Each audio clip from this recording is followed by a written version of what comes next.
Hello and welcome. You're watching our special show, Democracies of the World. Our show on Sansad TV, where we take you through the latest happenings from parliaments across the globe. Viewers, just as we begin our show, I would like to tell you that today is International Day of Democracy. The day is observed globally to mark the importance of democracy and create awareness among people about democratic rights. Well, moving on, in our today's edition, we will talk about a major political shift in Sweden after the country's right-wing bloc claimed victory in recent held elections. In the next half hour, we will also take a look at changes for the British family after the Queen Elizabeth II death. I'm your host, Nayar. Let's begin our show with Sweden. Populist leader Jimmy Åkesson's right-wing bloc on Thursday claimed victory in Sweden's parliamentary elections. The close-fought election campaign was dominated by gangs, immigration and integration issues, as well as soaring electricity prices. Sweden held nationwide elections for its legislature, the Riksdag, on September 11th to elect its prime minister. Under the constitution, regional and municipal elections were also held on the same day. Here are the details.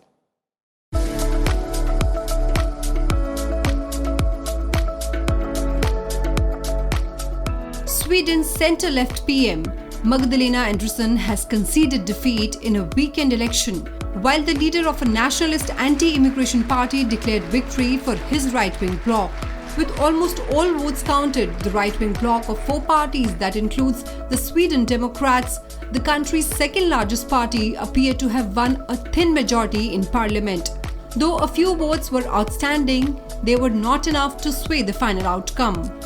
The result leaves the right bloc with 176 seats in the 349 parliament, the Riksdag, and Andersson's centre-left bloc with 173 seats. Andersson became Sweden's first female prime minister last year and led the country in its historic bid to join NATO following Russia's invasion of Ukraine. Major issues that dominated the election campaign include Sweden's request for NATO accession, the Russian-Ukraine war, the cost of living crisis, immigration and refugees, taxation, transition to green energy, rise in crimes and the spike in hate crimes. Most of the parties, including the Social Democrats and Sweden Democrats, have called for joining NATO by revising Sweden's neutrality.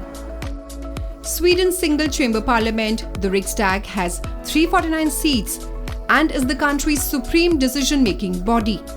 A general election is held every 4 years, and to get into parliament, parties must amass a minimum of 4% of votes. Following an election, the speaker nominates the prime ministerial candidate they believe is most likely to be supported by parliament, which is then voted on by MPs. Under the Swedish system, a candidate needs to be tolerated by parliament to be elected, meaning they can assume office as long as a majority does not vote against them. Moving on, the state funeral for Queen Elizabeth II will take place on September 19th at Westminster Abbey in London. Britain will hold a minute's silence on Sunday to mourn the Queen's death and reflect on her life and legacy, Downing Street has announced. Queen Elizabeth II passed away at Balmoral Castle in Scotland on Thursday, September 8th, at the age of 96.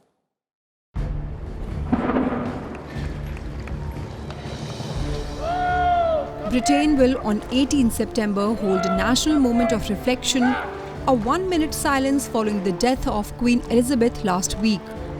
According to UK Prime Minister Liz Truss's office, the minute silence will be held at 8 p.m. local time on Sunday, ahead of the late Queen's funeral on September 19th. Local community groups and organizations are being encouraged to organize somber events to mark the minute silence. The funeral for Queen Elizabeth II is expected to be a characteristically Windsor blend of ancient tradition and modern practicalities, featuring tolling bells and half-mast flags. The day of the funeral will be a bank holiday.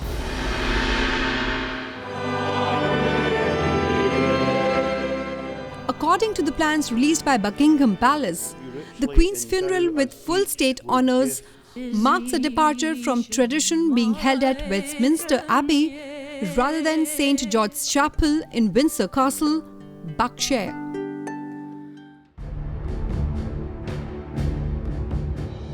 The Abbey in London is where the Queen's coronation ceremony was held in 1953, and every English monarch before her has been crowned there since William I in 1066.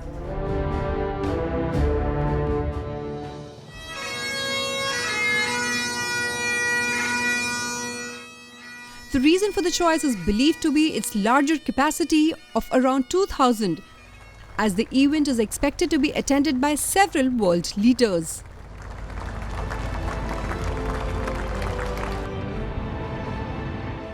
The Queen's final resting place will be the King George VI Memorial Chapel, which is an annex to the main St. George's Chapel at Windsor Castle, where her mother and father were buried, along with the ashes of her younger sister, Princess Margaret.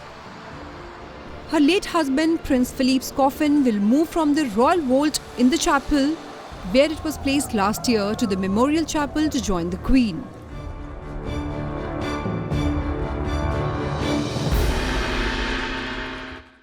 King Charles on Monday addressed Parliament for the first time as Britain's monarch.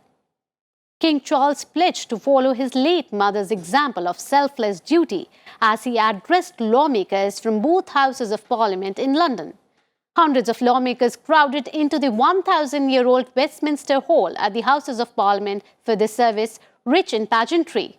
The ceremony was held in Westminster Hall because monarchs are not allowed inside the House of Commons. That rule dates from the 17th century when King Charles I tried to enter and arrest lawmakers. While very young, Her late Majesty pledged herself to serve her country and her people, and to maintain the precious principles of constitutional government which lie at the heart of our nation. This vow she kept with unsurpassed devotion. She set an example of selfless duty, which, with God's help and your counsels, I am resolved faithfully to follow. Meanwhile, Queen's death has reignited the debate among Commonwealth countries on monarch as their head of state. The Commonwealth realm is a group of 14 countries, not including the United Kingdom, that recognize the British monarch as their head of state. While Antigua and Barbuda are planning both to become republic within 3 years, Canada, Australia and New Zealand have announced that Charles will be their head of state. Could more countries now decide to go it alone? Here's a report.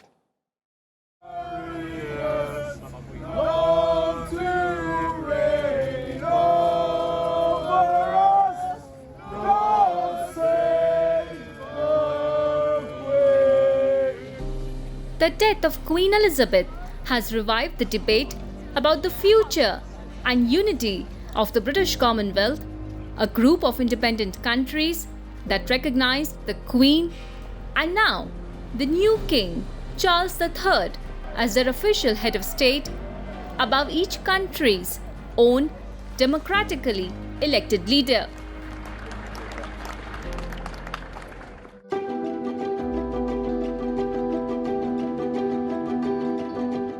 When Queen Elizabeth II ascended to the throne 70 years ago, she led the dying embers of a British Empire that had once ruled over huge chunks of the world.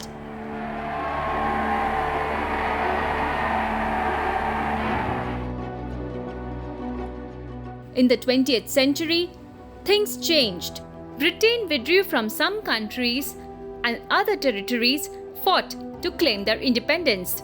Of the 32 countries the Queen ruled over during her reign, 17 eventually removed her from that position. Now that Queen Elizabeth's reign is over, people are wondering whether more countries will follow their lead.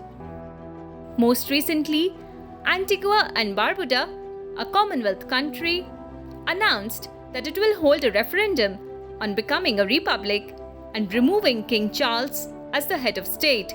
Its Prime Minister said the vote would likely take place in the next 3 years. Meanwhile, Australia ruled out a similar vote within the next 4 years. Prime Minister Anthony Albanese, who was elected in May, has said he will not call a referendum in his current first term as Premier. The next federal election is scheduled for 2025. Now's not a time to talk about our system of government. Now is a time for us to pay tribute to the life of Queen Elizabeth, a life well lived, a life of dedication and loyalty, including to the Australian people, and for us to honour and grieve at the loss. Like her Australian counterpart, New Zealand Prime Minister Jacinda Ardern supports her country's transition to a republic, but after the Queen's death, said she will not push for that change at any time during her own government.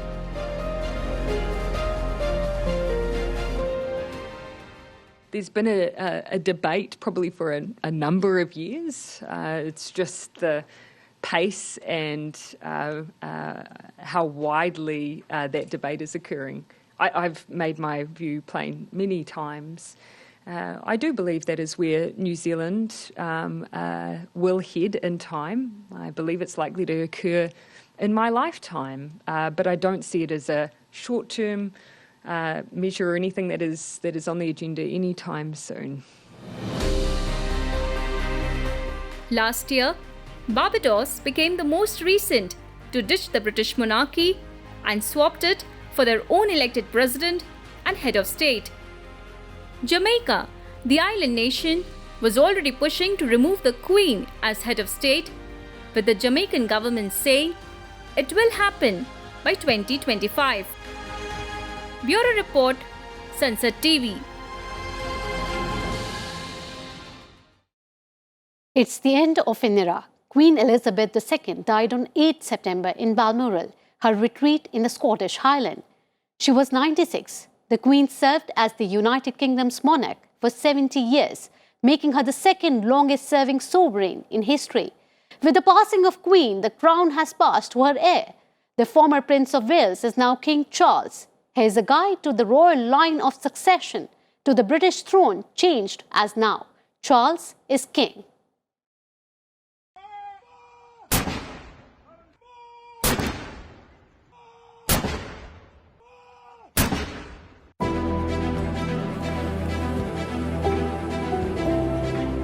The death of Queen Elizabeth II automatically set in motion consequential shifts for the line of succession to the British throne.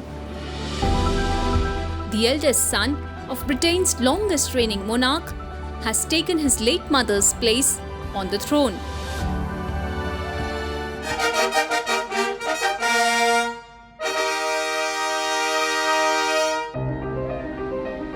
King Charles III is the current monarch of the United Kingdom and the other Commonwealth realms. Born in London in 1948, he was the first child of Queen Elizabeth II and Prince Philip, Duke of Edinburgh. And with Charles becoming the king now, Prince William, his children, and the rest of the royals have moved up in the line of succession, according to the royal family's official website. Following the Queen's death, Prince William is now first in line to inherit the throne. Prince William is the eldest son of Charles and Diana, the late Princess of Wales. Prince George, the firstborn son of William and Kate Middleton, is now second in line. His two younger siblings, Princess Charlotte and Prince Louis, have become third and fourth respectively. Prince Harry is fifth in line to the throne. He's the younger son of Charles and Diana, the late Princess of Wales. Born on the 14th of November 1948, Charles, before being proclaimed as the king, was the longest-serving heir to the throne. He was born at Buckingham Palace in London in 1948. In 1952, Elizabeth became queen at the age of 25 after her father, King George VI, fell ill and died. Elizabeth made her eldest son, Charles, the Prince of Wales in 1969, among other royal titles, after he had spent a term at the University College of Wales. 2 years later, Charles took his seat in the House of Lords, the upper house of the Parliament of the United Kingdom. In 1981, Charles married Lady Diana Spencer, who became the Princess of Wales. The couple had 2 sons, William and Harry. Diana was killed in a car crash in Paris in 1997. In 2005, Charles married Camilla Parker Bowles, who became known as the Duchess of Cornwall. Charles became king after his mother died at the age of 96 at Balmoral Castle in Aberdeenshire, Scotland, on the 8th of September 2022. Bureau Report, Sansad TV. Moving on, Australia's Prime Minister has defended an obscure and long-standing protocol that bars the nation's parliament from sitting for 15 days following a British monarch's death. Prime Minister Anthony Albanese delayed this week's sitting of Parliament by 2 weeks because of Queen Elizabeth II's death last week. Lawmakers will reconvene on September 23rd to debate a condolence motion for the late monarch, the earliest date that the protocol allows. Britain apparently does not have a comparable protocol, and King Charles III, monarch of both Britain and Australia, will address the British Parliament this week. Slipping into a very short break here, there's much more on the other side. You stay tuned to Sansad TV. We'll be back in a short while.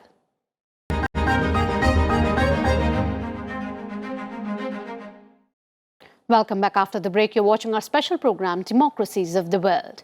Moving on, William Ruto was sworn in as Kenya's 5th president on Tuesday after narrowly winning the August 9th election in East Africa's most stable democracy. Minister of State for Ministry of External Affairs V. Muralidharan also attended the swearing-in ceremony of President William Ruto in Nairobi and handed over a congratulatory letter of Prime Minister Narendra Modi to him.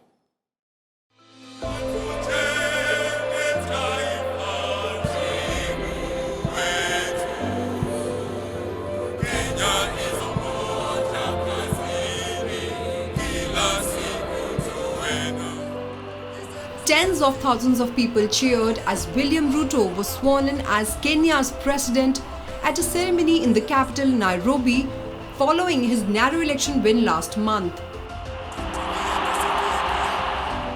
With his hand on a Bible, the 55-year-old swore to preserve and protect the country's constitution. Defeated candidate Raila Odinga did not attend, saying as he had serious concerns about his opponent's victory.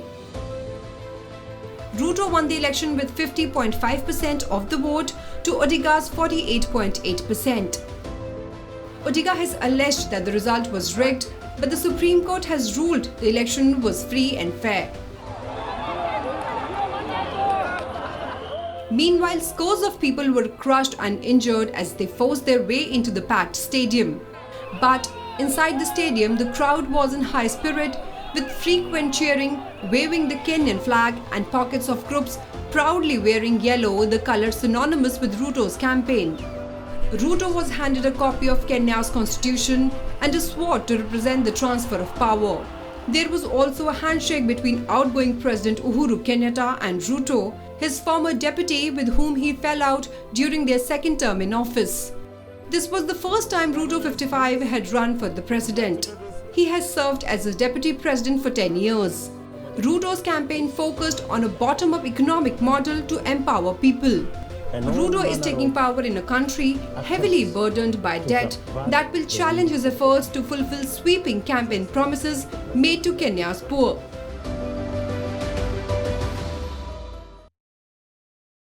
Canada's opposition Conservative Party has elected populist as new leader. Pierre Poilievre is a firebrand populist who opposes vaccine mandates and blames Canada's inflation on Liberal Prime Minister Justin Trudeau.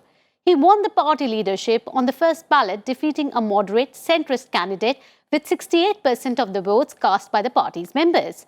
The 43-year-old leader is a career politician and was a cabinet minister in the then Prime Minister Stephen Harper's government.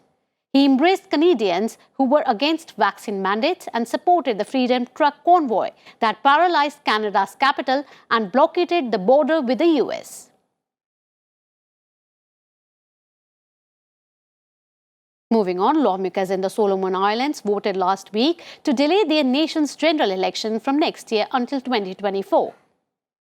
A move that opponents said amounted to a power grab and that some feared could lead to a further civil unrest. Country's Prime Minister said the 7th-month delay, which required a constitutional amendment, was necessary because the nation is hosting the Pacific Games next year. He said holding an election at the same time would be too costly and logistically challenging. But opposition leader Matthew Whale told lawmakers the move would cost people their right to vote in 2023. Opponents also objected to the way the bill was rushed through Parliament, bypassing the normal process that allows for public submissions. Sogawar said the delay would ensure a successful Pacific Games and didn't change anything about how the election would be run. Moving on to our next story, around 1,000 anti-government protesters gathered in Croatia's capital Zagreb on September 11th in the wake of a major corruption scandal and amid the cost of living crisis. The protest, not affiliated with any political party and organized by a group known for opposing COVID vaccines and passes, attracted a motley mix of people who came to voice their grievances with the government, ranging from graft and energy prices to the pending adoption of the euro, set for January 2023, which many believe would push prices up even more. The nation is currently gripped by an energy crisis. The protest, held in a major square in Zagreb, which also hosts the headquarters of the ruling conservative HZ party.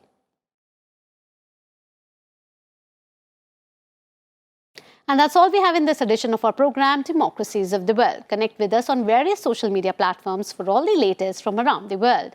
Thanks for staying in. Stay tuned for more informative programs on Sansad TV. Till then, goodbye. Namaskar.